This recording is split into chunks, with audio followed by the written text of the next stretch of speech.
The lights in the Veterans Hall flickered with that pale blue glow that made everything look cold and distant. Just like Vexel preferred these days, Commander Vexel sat in the metal chair that creaked under his weight. His old carapace scarred and cracked from battles that still played in his nightmares every single night. His left eye was clouded over, a permanent reminder of shrapnel from a human railgun that had torn through his command deck 20 years ago. 3 young archivists sat across from him, their eager faces and fresh uniforms marking them as the new generation that had never seen real war. They carried data pads and recording equipment, ready to document what they assumed would be another boring testimony about ancient history. The lead archivist was a young female named Treshiala, barely out of the academy, and she smiled at him with that ignorant confidence that only the young and unexperienced possessed. "Commander Vexel," she began, her voice bright and professional. "We are here to record your experiences during the human conflict for the Historical Archives Division." Vexel stared at her for a long moment, his good eyes studying the 3 young faces before him. They had no idea. They had grown up in a galaxy where humans were just another member species of the Coalition. Strange, perhaps, but manageable. They attended schools where human exchange students studied beside them. They ate at restaurants that served bizarre human food. They probably had human friends and never once wondered why their parents looked uncomfortable when those friendships formed. "You want to know about fighting humans?" Vexel's voice came out rougher than he intended. Decades of screaming orders through smoke and fire having permanently damaged his vocal cords. The 3 archivists nodded eagerly, data pads at the ready. "First, understand that we didn't fight them," Vexel continued, leaning forward until his scarred face caught the harsh light. "We survived them." The archivists exchanged glances, uncertain if this was dramatics or something more. Treshiala cleared her throat. "Commander, our records indicate that the Coalition deployed the 3rd, 5th, and 7th fleets against the human homeworld. A total of 4,000 vessels against a pre-FTL civilization. Your records are correct," Vexel said. "Your records are also incomplete." He settled back in his chair, the metal groaning again, and his mind drifted back to those days before everything changed. "It started 23 years ago," he began, his voice taking on the cadence of a story told too many times to himself in the dark. The exploration vessel Wandering Star detected radio signals coming from a yellow star system in the outer spiral arm. "We were excited," he continued. "First contact with a new species is always a momentous occasion. The initial surveys showed a species that had barely left their homeworld. Crude chemical rockets, primitive satellites. They were centuries away from FTL technology," one of the younger archivists interrupted. "But the protocols state that pre-FTL civilizations should be observed and protected until they achieve." "The protocols changed that year," Vexel cut him off sharply. "The Council decided that this species, these humans, occupied a star system with 17 habitable planets and moons, resources beyond measure. The decision was made to incorporate them into the Coalition through standard subjugation protocols." He said the words with bitterness that had aged like wine. Treshiala looked confused. "Subjugation?" "But Commander, the Coalition doesn't practice now." Vexel interrupted again. "The Coalition doesn't practice subjugation now. We learned that lesson in human blood and our own." He stood up slowly, his joints aching, and walked to the window that overlooked the memorial gardens where names of the fallen covered black stone walls that stretched for kilometers. "The plan was simple," he said, staring out at those endless names. "We would demonstrate our superior technology with a show of force. The humans would recognize the futility of resistance. They would accept Coalition governance. And within a generation, they would be integrated as a client species. It should have taken 3 months." His voice dropped to almost a whisper. "It took 7 years and cost us billions of lives."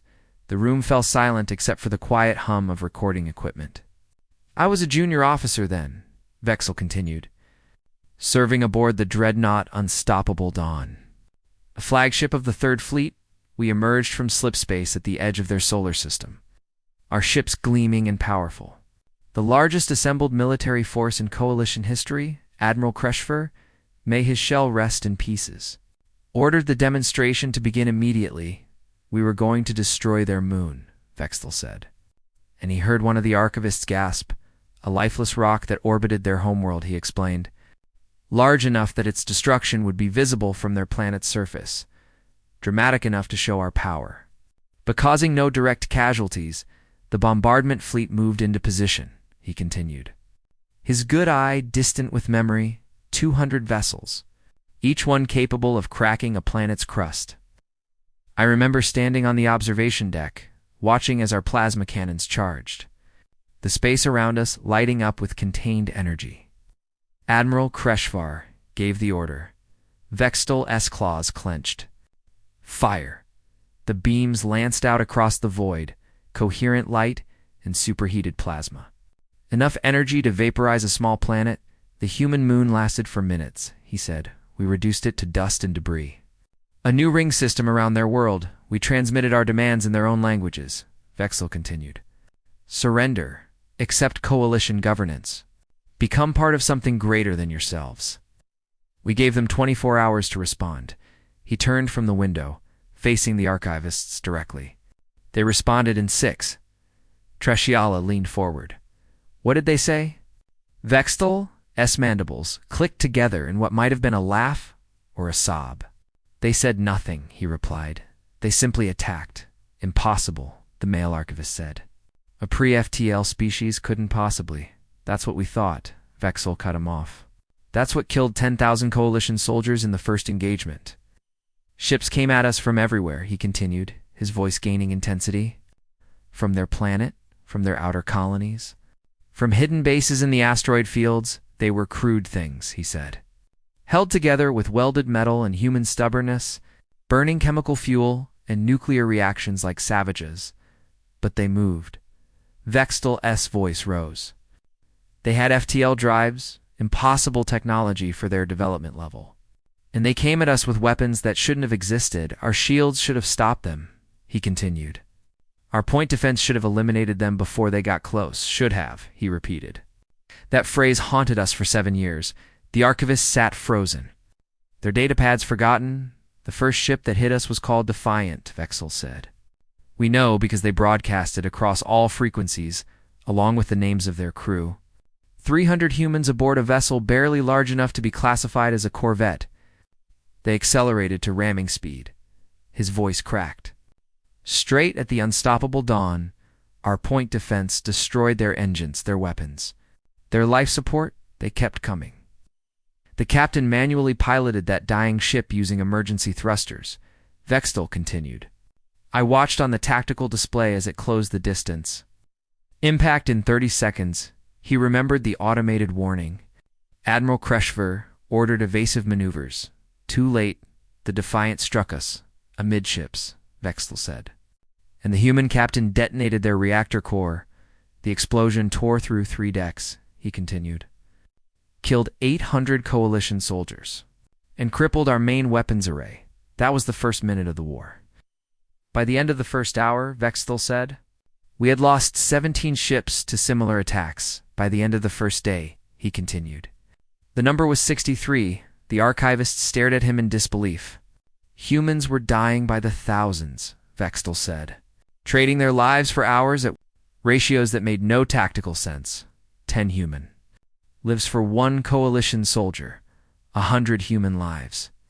For 1 coalition ship, they calculated losses like accountants, he said, cold, precise, acceptable, and across every communication channel. Vextel's voice dropped to a whisper. We heard the same thing. Remember the moon? 3 words, he said, repeated by every human pilot, every human soldier, every human captain as they threw themselves at us. Remember the moon. We didn't understand it then, Vextel continued. We thought it was just a rallying cry, primitive emotion. We were wrong. It was a promise, he said. A promise that humanity would never forget, never forgive, and never stop. That first day taught us something that the Council had never considered. Vextel looked at each archivist in turn. Some species, when faced with overwhelming force, surrender. Some species negotiate. Some species flee. Humans. His voice hardened. Humans choose to make you regret ever finding them. The recording equipment hummed in the silence that followed. What happened next, Commander?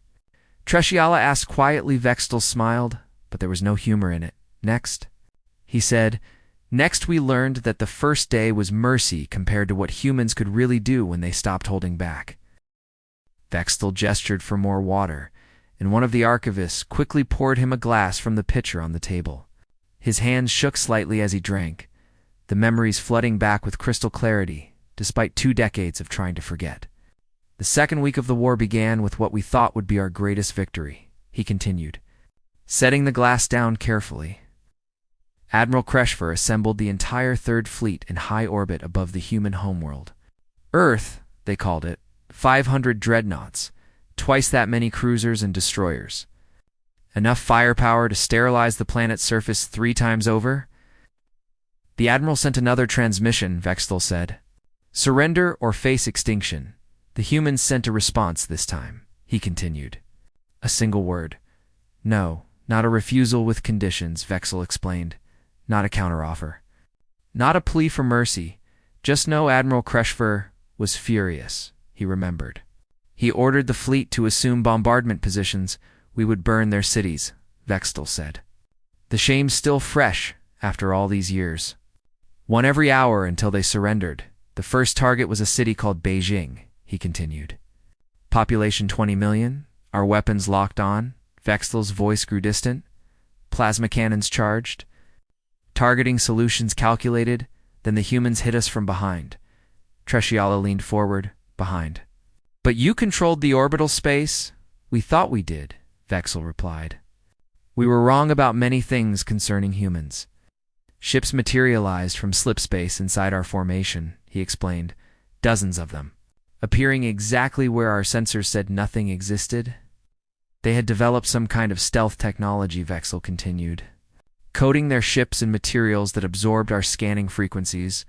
But that wasn't the worst part, he said. The worst part was what those ships were carrying. Nuclear weapons, Vextal stated flatly. Hundreds of primitive fission and fusion bombs, ancient technology by coalition standards, he explained. Crude, inefficient, unstable, also completely unaffected by our anti-missile countermeasures. His voice carried bitter irony. Our systems were designed to intercept plasma torpedoes and particle beams, Vextal continued. Not solid metal projectiles with chemical propulsion. The first wave of missiles struck before we could adapt, he said. 37 ships destroyed in as many seconds. The nuclear detonations created electromagnetic pulses that disrupted our formation's communication network, Vextal explained. Ship commanders couldn't coordinate, he continued. Couldn't call for support. Couldn't warn each other in the confusion. More human ships appeared, Vextal said. These ones were different. Larger. More heavily armored. They flew straight at our capital ships, he continued. No weapons firing. No evasive maneuvers, just raw acceleration on a collision course. I was monitoring the tactical display when the first one struck the dreadnought Infinite Reach. Vextal Escudai closed. Remembering, the human ship was called Vengeance, he said. It carried a crew of 1,200 and a cargo bay full of antimatter when it impacted. The explosion was visible from the planet's surface, Vextal continued. The Infinite Reach simply ceased to exist, he said. No debris, no survivors. Just gone. 1,200 humans died to kill one ship, Tresciala whispered. No, Vextal corrected her sharply. 1,200 humans chose to trade their lives for 15,000 of ours. There's a difference, he emphasized. A critical difference we failed to understand. 6 more antimatter ships struck our fleet in the next 10 minutes, Vextal continued. Admiral Kreshver ordered a full retreat, he said. We fled. Our mighty armada scattered by a pre-FTL species using technology we had abandoned millennia ago. The bombardment of Beijing never happened, Vextal added. Humanity's city was saved by the sacrifice of 7,600 human lives. Earth called them heroes, he continued. Built monuments, named schools after them. Turned their sacrifice into legend. We called them insane, Vextal said bitterly. We didn't understand that for humans, some things are worth any price. The archivist sat in stunned silence. Processing what they were hearing, the council recalled Admiral Kreshver, Vextal continued. Replaced him with Admiral Ventok. Tactical genius with 300 years of combat experience, Ventok studied the humans carefully, he explained. Analyzed every battle, every tactic, every loss. He concluded that humans were using emotion instead of logic, Vextel said. That their willingness to sacrifice was a weakness we could exploit, make the cost too high, he continued. Break their spirit with overwhelming losses. Force them to accept the mathematical reality of their situation. It was a sound strategy, Vextel admitted. Against any other species, it would have worked. Admiral Ventok launched his campaign 3 months into the war, he continued. He deployed the 5th and 7th fleets, alongside what remained of the 3rd, Vextel explained. Nearly 3,000 ships, he said. The largest military force ever assembled by the coalition. The target was humanity's outer colonies, Vextel continued. Settlements on the moons of their gas giants. Mining outposts in asteroid belts, small populations, limited defenses, he explained. Easy victories that would demonstrate the futility of continued resistance. The first target was a colony called New Perth, Vexel said. And his voice caught, population 43,000, he continued. Mostly miners and their families. We sent landing forces, Vextel explained. 10,000 coalition marines. The best trained soldiers in the galaxy, the colony, had maybe 200 militia members, he said. Civilians with basic weapons training. It should have been over in hours, Vexel continued. It took 6 days. The male archivist made a noise of disbelief. The humans turned everything into a weapon, Vexel explained. His voice gaining intensity. Mining equipment became artillery, he continued. Industrial chemicals became bombs. Life support systems became traps.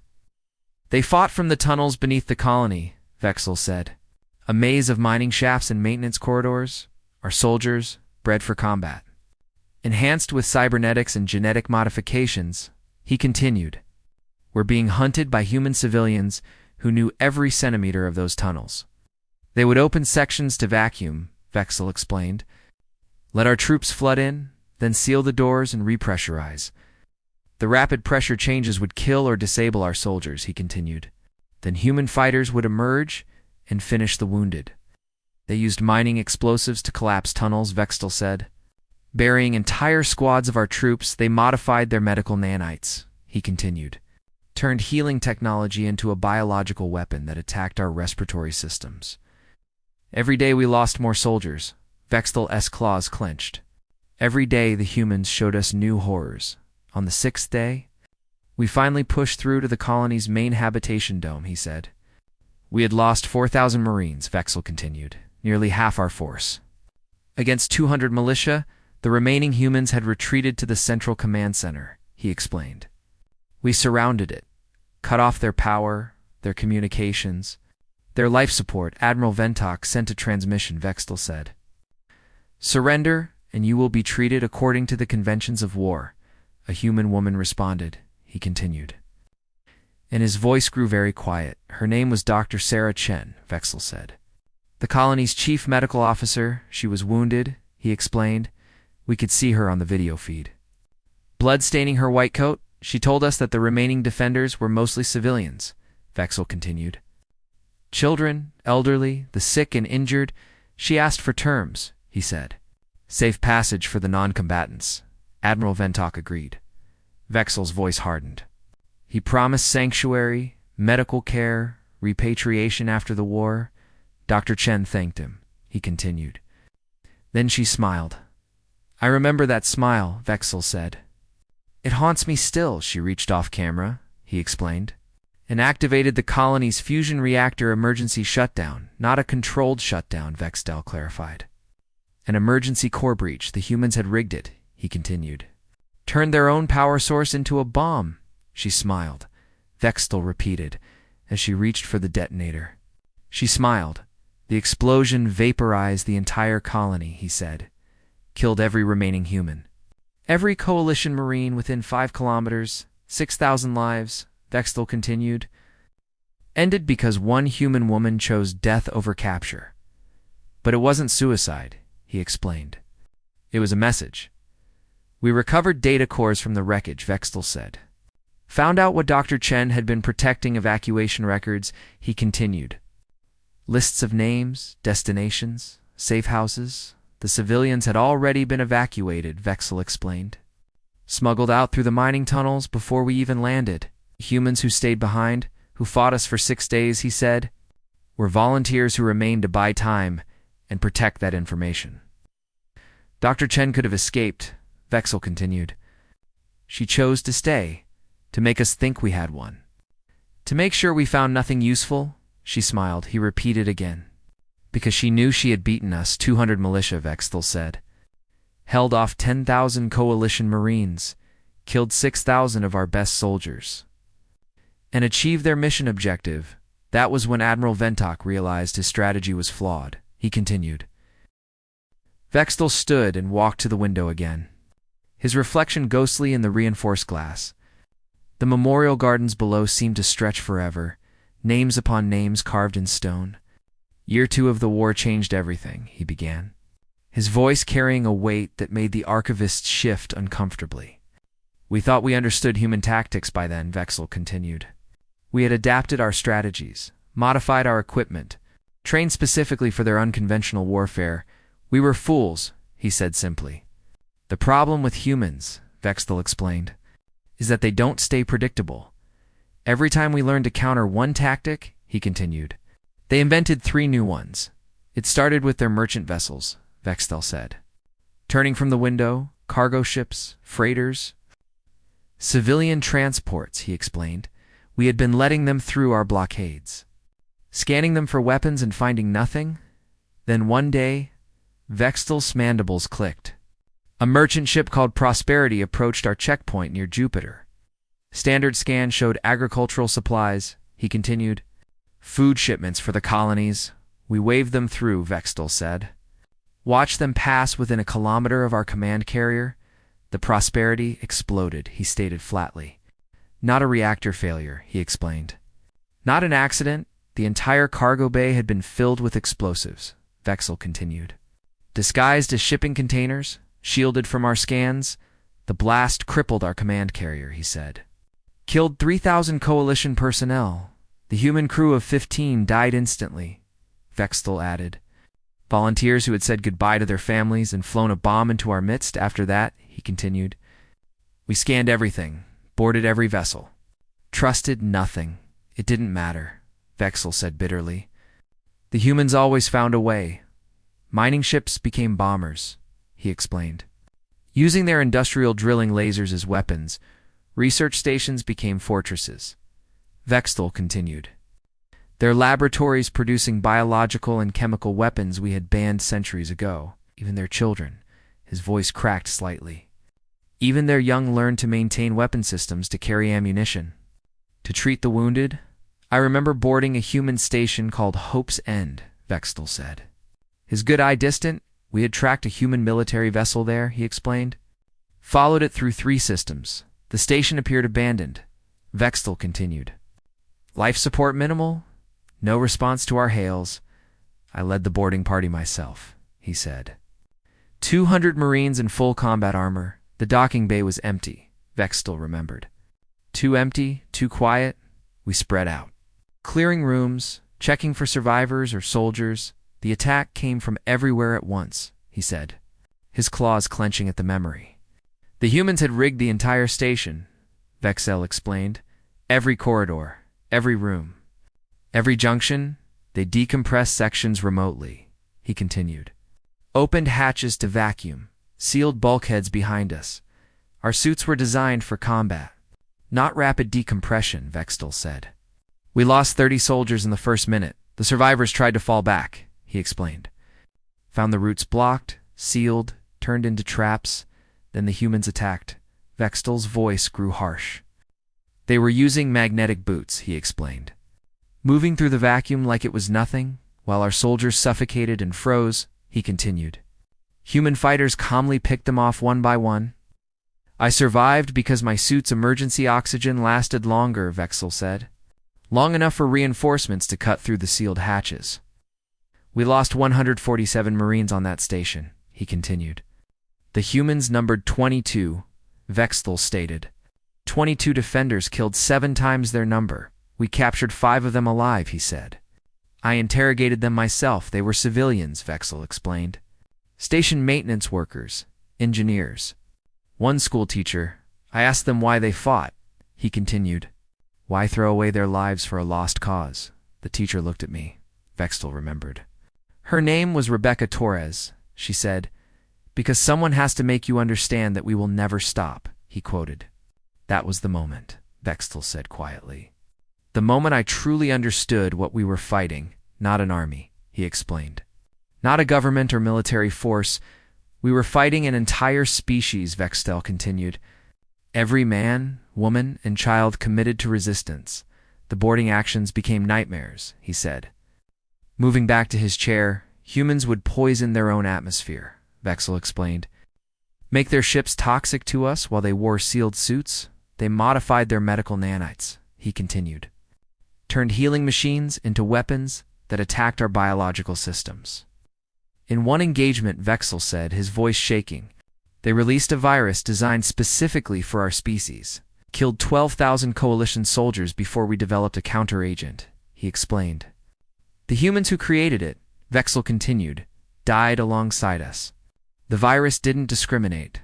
They killed themselves, he said. To kill us, that's when Command realized we weren't fighting a conventional war, Vexel explained. This was survival, he continued.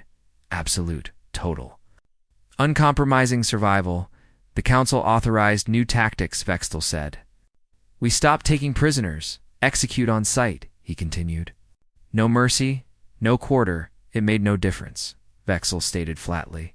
Humans weren't trying to survive. They were trying to hurt us. Year 2, month 18, he said.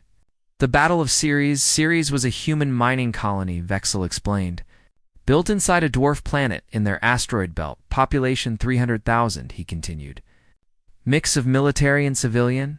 We deployed 50,000 troops, Vexel said.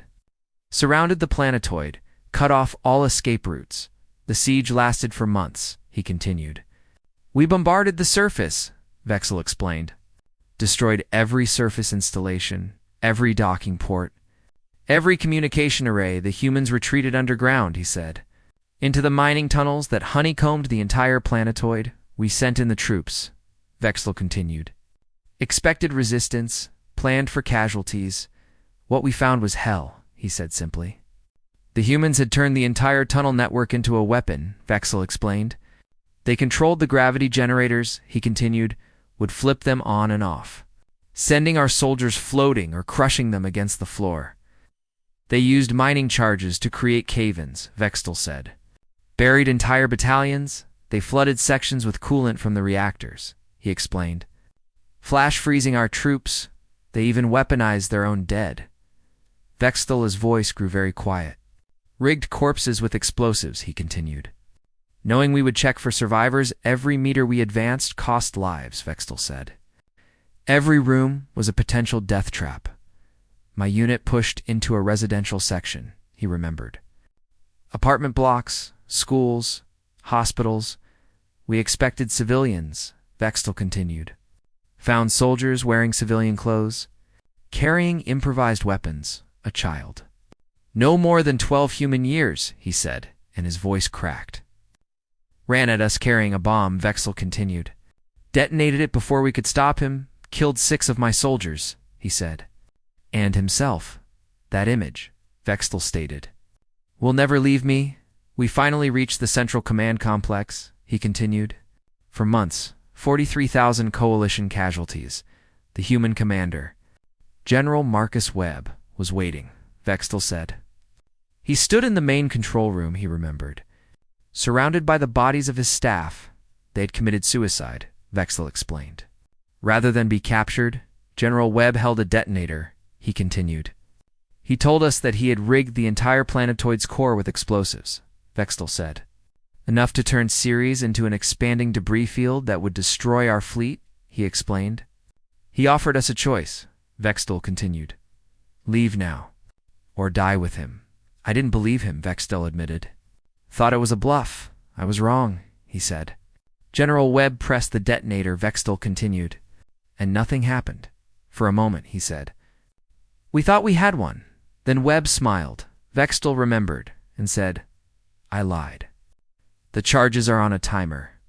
We had 5 minutes, he explained. The evacuation was chaos, Vextel said. Soldiers running. Ships launching without proper clearance. Ceres exploded with 4,000 coalition troops still inside, he continued. Along with General Webb and every remaining human on the planetoid, Vexthal added. 300,000 human lives, he said. Sacrificed to kill 47,000 of us. The debris field destroyed another 32 of our ships, Vextel explained. Killed 8,000 more. Total coalition casualties. 59,000, he stated. Total strategic value of Ceres. Minimal, Vexel continued. But the message was clear, he said. Humans would burn their own worlds before surrendering them. After Ceres, Vextel continued. Command started looking for ways to end the war. We had superior technology, he explained. Superior numbers, superior everything. But humans had something we couldn't counter, Vextel said. The absolute conviction that death was preferable to defeat, he explained. You can't negotiate with that, Vextel continued. Can't reason with it, can't break it. We tried, he said bitterly. By all the shells of our ancestors. We tried propaganda broadcasts, Vextel explained, showing humans the futility of their resistance. The archivists had stopped taking notes, their datapads lying forgotten on the table as they listened to Vextel's testimony. Tresciala's face had gone pale. Her natural blue complexion faded to almost white. Year 2, month 24, Vextel continued, his voice taking on a harder edge. The council made a decision, he said. End the war. Whatever the cost, they assembled every available vessel, Vexel explained. Stripped defensive fleets from a dozen systems, 3,000 ships, he stated. The largest armada in recorded history. The target was humanity's outer system strongholds, Vexel continued. The Kuiper Belt installations, these were humanity's last major defensive positions, he explained. Destroy them, and Earth would be defenseless. High Admiral Zekthar commanded the operation, Vexel said. A brilliant strategist, 300 years of combat experience. He planned the attack for 6 months, he continued. Wargamed every scenario, prepared for every contingency. The humans had maybe 300 ships defending the Kuiper Belt, Vextel explained. Outnumbered 10 to 1 by every tactical measure, he said. This should have been our greatest victory. We emerged from slip space in perfect formation, Vextel remembered. His good-eyed distant, 3,000 vessels, he continued. Arranged in a sphere 10,000 kilometers in diameter, the human ships were already there, Vextel said. Waiting for us? They didn't run, he explained. Didn't try to retreat or call for reinforcements. They just waited. Vexel continued. Like they knew something we didn't, High Admiral Zekthar initiated the attack, he said. All ships, advance and engage. That's when everything went wrong. Vexel's voice grew tense. Our IFF systems, he explained. Frandor foe identification. The system that tells us which ships are ours, they started malfunctioning, Vextel continued. Ships that should have shown as coalition vessels appeared as hostile, he explained. Hostile vessels appeared friendly, Vexel said. The humans had hacked our systems, he continued. Somehow penetrated our most secure networks. Coalition ships started firing on each other. Vextel's voice shook. I watched the dreadnought Eternal Victory destroy its own escort fleet, he said. 37 ships, gone in minutes. All across the formation, Vextel continued. Our ships were killing each other. The confusion was absolute, he explained. Captains couldn't tell friend from foe. Communication networks were jammed, Vexel said. Every channel filled with contradictory orders, and through the chaos, he continued, his voice dropping, came the human ships. They moved like they could see everything, Vexthal explained. Threading through our formation, striking at will, 300 ships, he said. Against 3,000, and they were winning, Vexel stated flatly. High Admiral Zekthar tried to regain control, he continued, ordered all ships to cease fire, reset their systems, That's when the humans deployed their real weapon, Vextel said. We didn't see them at first, he explained. They were dark, running silent, no engines, no heat signatures, just rocks, Vextel continued. Asteroids, some as small as a transport, others the size of a small moon. The humans had been preparing this for months, he said. Maybe longer? They had taken asteroids from the Kuiper Belt, Vexil explained. Hollowed them out, installed engines, then they accelerated them, he continued. His voice hollow, not to combat speeds, Vexil said. 2 relativistic velocities, near light speed, he explained for the archivist who looked confused. At those speeds, Vexil continued, mass becomes a weapon beyond anything we could imagine. A 1-kilogram projectile at 90% light speed, he said. Carries the kinetic energy of a fusion bomb. These asteroids weighed millions of tons, Vexil stated. The first one struck the dreadnought Unbreakable, he continued. There was no explosion, Vexil explained. No fireball.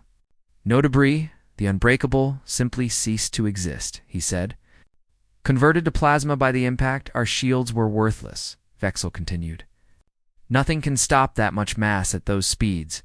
Our point defense couldn't track them, he explained. By the time sensors registered the impact, it had already happened. 7 more RKVs, Vexil said, using the human term. 7 more relativistic kill vehicles hit us in the next 4 minutes. 8 capital ships destroyed, he continued. Along with every vessel within 100 kilometers, the shockwaves from the impacts, Vexil explained. Sent cascading damage through our formation. Ships collided, he said. Reactor cores breached. Ammunition stores detonated. I was aboard the carrier Ascending Dawn, Vexil remembered. We were hit by debris from the Unbreakable. Tore through our port side, he continued. Killed 3,000 crew members instantly. We were dying, Vexil said simply. Our great armada was being torn apart. High Admiral Zekdar ordered a general retreat, he explained. Every ship for themselves, scatter and jump to slipspace. But the humans weren't done, Vexil continued. More RKVs came, he said, tracking our ships. Following our retreat vectors, they had calculated everything, Vexil explained. Predicted our movements, pre-positioned their weapons. We lost 800 ships in 4 hours, he stated. The number's still staggering after all these years. 800 vessels, Vexil repeated. Crews numbering in the millions. The Ascending Dawn survived, he continued. Because of a human pilot, we detected an RKV on collision course, Vexil explained. Impact inevitable. No time to maneuver. Then a human fighter appeared, he said. Small vessel. Single pilot, it flew directly into the path of the RKV, Vexil continued. The impact vaporized the fighter, he explained, but it altered the RKV's trajectory. Just slightly, the asteroid missed us by less than a kilometer, Vexil said. We reviewed the fighter's cockpit footage later, he continued, and his voice grew very quiet. The pilot was already dead, Vexil explained. Life support failure. Probably hours before, but before dying, he said. They had plotted a final course, calculated exactly where to intercept the RKV, Vexil continued. Timed it perfectly. They gave their last breath, he said, to save us. Their enemies, from a weapon their own people had deployed, Vexil added. That human pilot had a name, he continued. Lieutenant Sarah Nakamura. I learned it later, Vexil explained. When I reviewed the battle records, she was 23 years old, he said. Had a family waiting for her on Mars? She died alone in space, Vexil continued. And used her death to save 5,000 Coalition lives? That's when I understood, he said. Looking directly at the archivists, humans don't just fight to win battles, Vexil explained. They fight to prove something to themselves, he continued. To us. To the universe, they fight to prove that they matter, Vexil said. That their choices matter. That their lives mean something, even in death, he added. Especially in death, the Battle of the Kuiper Belt ended with Coalition forces in full retreat, Vexil continued. Returning to his narrative, we had lost 800 ships, he said. The humans lost 93, nearly 10-1, Vexil stated. And we were the ones fleeing. The council convened an emergency session, he explained. I was summoned to testify. They wanted to know how we lost, Vexil said. How a superior force could be defeated so completely? I told them the truth, he continued. We didn't lose because of tactics or technology. We lost because humans are willing to sacrifice everything, Vexel explained. And we aren't. The counselors didn't understand, he said. Kept asking about weapons systems, fleet formations, strategic errors. So I made it simple, Vexel continued. I asked them a question, he said. Would you die to win a battle? They looked at me confused. Vexel remembered. Of course not, one of them said. That would be illogical, exactly, Vexel replied. Humans don't care about logic when something important is at stake. They care about winning, he explained. About protecting what's theirs, about making their enemy pay, and they will sacrifice anything, Vexel said. Everything to achieve those goals, the council still didn't understand, he continued. Ordered new strategies, new weapons, new tactics. But a few of us, Vexel said quietly. The ones who had actually fought humans? We understood something the council didn't, he explained. This war couldn't be won, Vexel stated flatly. Not because we lacked the power, he continued. We could have destroyed every human world. Killed every last one of them, but the cost, Vexel said. His voice heavy, the cost would have been everything, he explained. Humanity would make us pay in blood for every world, Vexel continued. Would make us bleed for every city, every ship, every life, he said. And in the end, Vexel concluded, even if we won, we would have lost, because we would have become the monsters, he explained. The species that committed genocide rather than accept peace, Vexel said. The council didn't want to hear it, he continued, called me defeatist. Coward, reassigned me to logistics, Vexel said. Away from the fighting, but more officers came back with the same message, he explained. We can't win this war, Vexel stated. Not in any way that matters. Year 3 began with the coalition on the defensive, he continued. Vexel returned to his seat, the metal creaking under his weight as he settled in. The room had grown darker as the sun set outside, shadows lengthening across the memorial gardens. The war dragged on for 5 more years, he began, his voice carrying the exhaustion of those who had lived through it.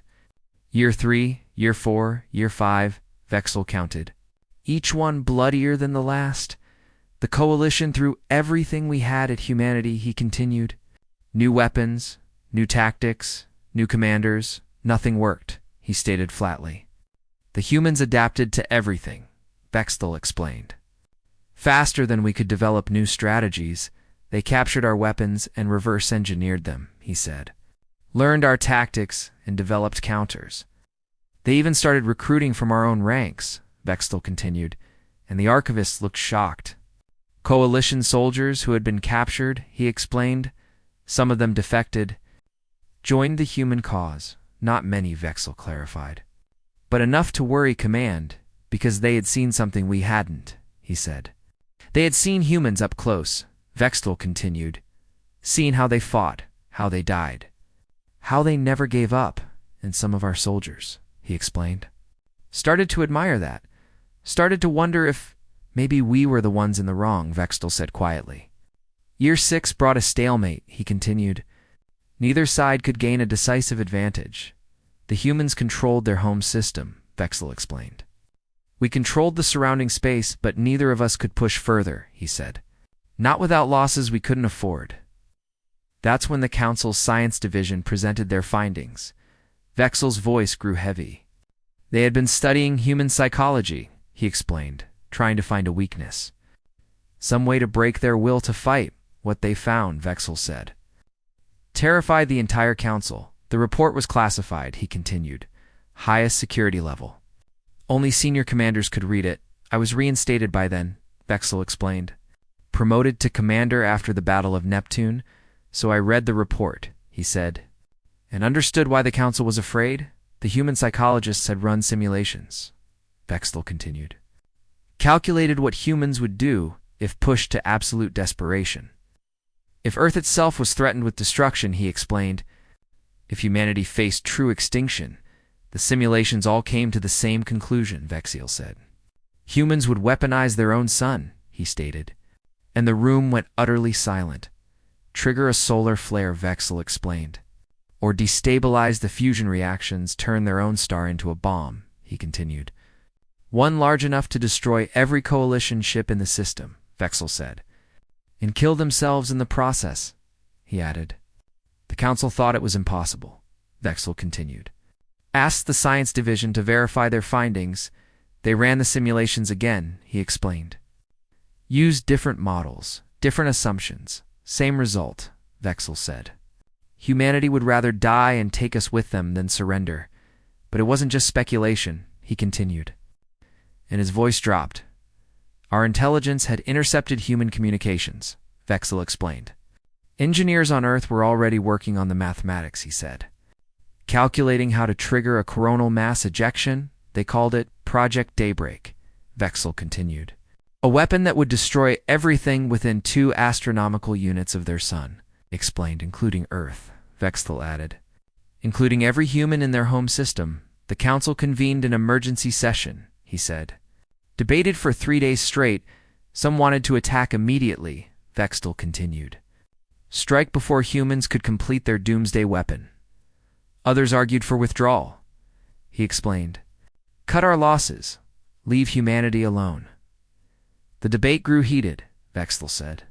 Threatened to split the council, then Admiral Vakresh.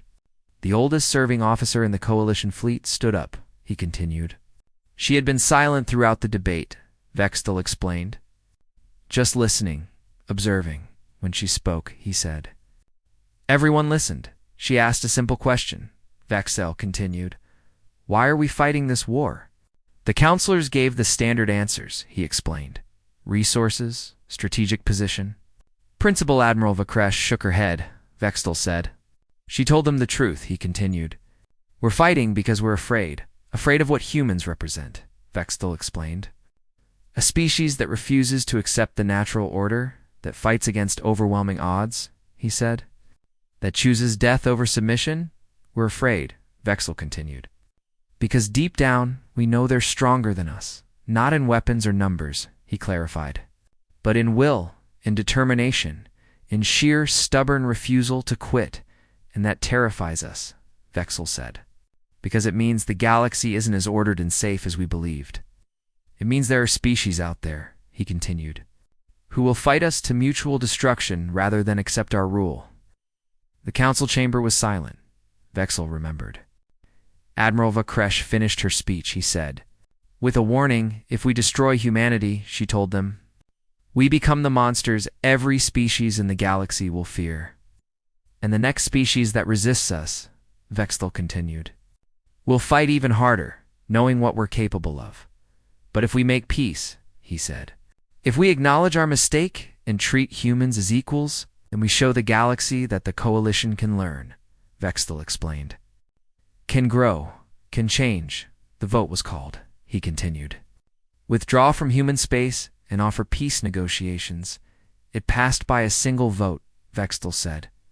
Year 7, Month 3, he continued. The coalition withdrew all forces from the solar system. We offered peace talks, Vexel explained. Neutral location? No preconditions. The humans accepted, he said. But they sent a message first. I was part of the negotiating team, Vexel continued. So I heard it directly. The human ambassador, a woman named Chen Li, he said. Granddaughter of Dr. Sarah Chen from New Perth. She looked at us across the negotiating table, Vexel remembered, and said, we don't want your surrender. We don't want your territory, she continued in his memory. We don't want your resources. We want you to remember, Vexel quoted. Remember what it cost to attack us. Remember the names of your dead, he said. Remember that humanity will never forget, never forgive. Never stop if you threaten us again. Then she smiled, Vexel continued. Just like her grandmother, and said, but if you come in peace, we'll welcome you as friends, he finished. The negotiations took 6 months, Vexel explained. Drawing borders, establishing trade agreements, setting up diplomatic relations. Humanity joined the Galactic Coalition, he said. Not as subjects, but as full members, with voting rights.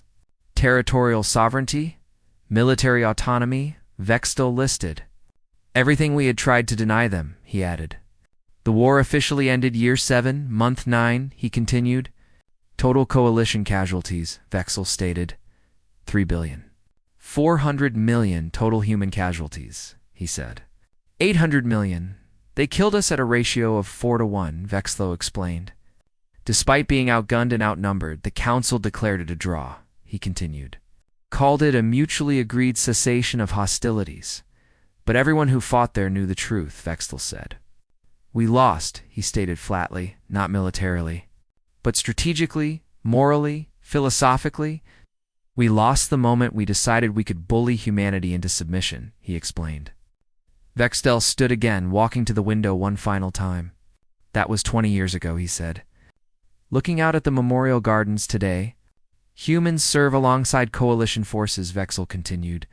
Guard our borders. Defend our worlds. They've become our most valuable allies, he explained. Because the things that prey on civilized species, Vexel said, pirates, raiders, the Kreshtok horde, they all learned the same lesson we did, he continued.